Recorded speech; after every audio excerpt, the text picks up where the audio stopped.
সিলেট ও সুনামগঞ্জের পরিস্থিতি খুবই খারাপ। নৌকা ছাড়া লোকগুলোকে উদ্ধার করা কিংবা বাঁচানো যাবে না বলে মন্তব্য করেন পররাষ্ট্রমন্ত্রী ডক্টর এ.কে আব্দুল মোমেন।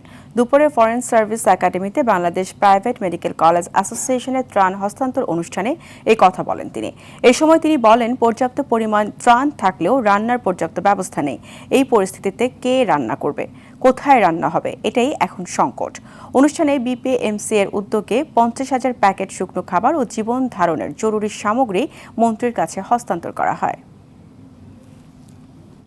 সদরের আমার 8টি ইউনিয়ন, 8টির মধ্যে 7টি 100% পানির নিচে। রিলিফের পরিমাণ খুব খারাপ না। মাননীয় প্রধানমন্ত্রীর সাথে হাতে এই রিলিফ অ্যালোকেট করেছেন, শুকনা খাবার দিয়েছেন। সমস্যা হলো কে রান্না করবে? রান্নার তো কোনো চুলা নাই, সব তো পানির নিচে।